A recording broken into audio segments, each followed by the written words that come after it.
네, 안녕하세요. 여러분들의 구독과 좋아요로 이 채널이 유지되고 있습니다. 항상 구독자님, 멤버십 회원님들에게 감사하다라고 말씀을 드리면서, 자, 이번 내용은 코인 시장이 커질수록 여기서 숨은 수혜자 역할을 받을 수 있는 몇 가지를 좀 설명을 드리려고 하는데요. 그 중에 이제 하나, CBOE 부분을 좀 이야기를 해 드리려고 합니다.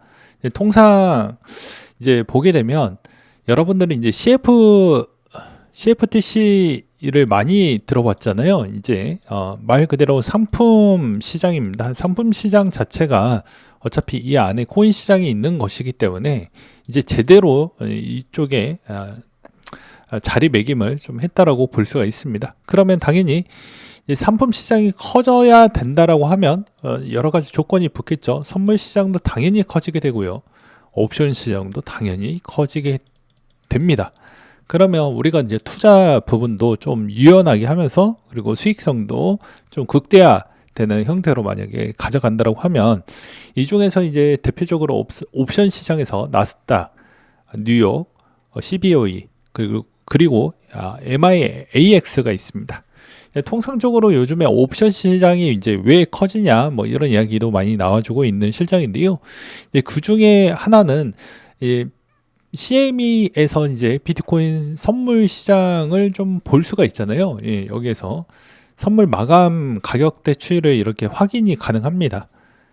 그렇기 때문에 그만큼 선물 시장이 엄청나게 커졌다라고 볼 수가 있는 것이고요. 그리고 이제 해당 연도별로도 대충은 이제 CME 쪽에서 이만큼 연도별 성장 곡선을 좀 보여주었기 때문에 상당히 많이 성장을 보여주었다. 그럼 이제 여기서 한 템포 더 디지털 자산 시장 자체가 워낙 커진다라고 하면 어차피 옵션 시장도 같이 커지게 되어져 있습니다. 그러면 이제 그 중에 반사적 수혜를 받을 수 있는 쪽이 CBOE입니다. 당연히 이제 CBOE 쪽에서는 여러 가지 이제 선물 거래, 비트코인, 이더리움 부분의 다양한 상품 부분을 계속 등록을 시키고 있는 실정이고요. 이제 이게 이제 엄밀히 따지면 이제 기초지수 부분 추이도 이제 좀 거래를 하기 때문에 이런 점도 참고하시길 바라겠습니다.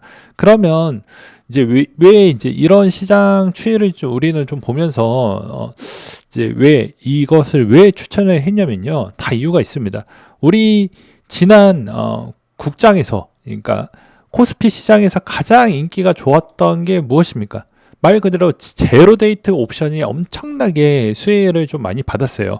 어려우니까 그냥 쉽게 이야기하면 하루마다 옵션에 참여를 해가지고 그거에 따른 수익을 좀 받아가지고 최적화된 모델링으로 좀 돌리겠다. 그래서 이제 국내 ETF 이름으로는 원래는 제로데이트로 이제 명기가 되어야 되는데 대부분 이제 타켓 데일리 커버드 콜 옵션 뭐 이렇게 되어져 있습니다. 대부분. 그러니까 말 그대로 매일같이 옵션에 참여를 해가지고 수익을 창출을 하다 보니까 옵션 시장 부분에 따른 추이의 거래량이 엄청나게 많이 발생을 하겠죠. 그래서 로이터 통신에 따르면 S&P 500 지수의 거래량이 40% 이상 증가를 했다라고 합니다. 그러면 CBOE 추이에서도 당연히 옵션 시장이 계속해서 커지기 때문에 이런 측면에서는 나쁠 게 없잖아요. 그래서 이제 CBOE도 좀 관심 있게 보셔라. 그리고 그 다음으로 이제 봐야 되는 건 이제 제가 굳이 이야기를 안 해도 CME 쪽을 좀 보실 필요성이 있습니다. 그래 CBOE 부분도 여전히 우상향 패턴을 계속 보여주고 있고 말 그대로 거래소 중에 하나이기 때문에 엄청난 성장 곡선이 좀 있다. 그러면 18년도 때부터 이때까지는 뭘 했냐라고 볼 수 있는데요. 옵션 시장이 약간의 정체성이 좀 있으면 좀 박스권에 갇힐 수 있습니다. 근데 지금은 그런 형태가 저는 보여지지 않기 때문에 이제 여기에서 좀 더 관심 있게 봐야 되지 않겠냐라고 저는 생각이 들기 때문입니다. 그래서 옵션 시장이 활발해지면 CBOE는 여전히 괜찮다. 그리고 CME도 있는데 CME도 마찬가지로 성장 곡선이 상당히 좋습니다. 여러분들 선물 시장 해봐서 알잖아요. 그렇기 때문에 여전히 CME도 그만큼 성장 곡선이 상당히 이쁘게 나올 수밖에 없습니다. 그래서 연평균 성장 곡선 추이를 보게 되면 S&P 500과 거의 더 초과되는 성장률을 또 보여주기도 했었고, 그리고 당연히 선물 시장도 같이 커지기 때문에 이런 점을 좀 같이 보셔라 라는 차원으로 말씀을 드릴 수가 있을 것 같고요. 옵션 시장에서는 이제 마이애미 쪽에서 처음 이제 등장을 했습니다. 그래서 이제 새롭게 등장했던 시점이 얼마 되지 않았기 때문에 얘도 좀 유심하게 볼 필요성이 있다 라고 말씀을 드릴 수가 있을 것 같습니다. 그래서 이제 최근 동향 추이를 좀 보게 되면 이 CM이나 CBOE와 IC가 이렇게 있죠. 근데 여기서도 이제 보게 되면 CBOE는 LXX를 이제 가지고 와가지고 여러 가지 이제 파생상품 부분을 계속해서 만들어낼 것으로 보여지고요. CME도 마찬가지로 거의 그렇게 할 것으로 보고 있는 실정입니다.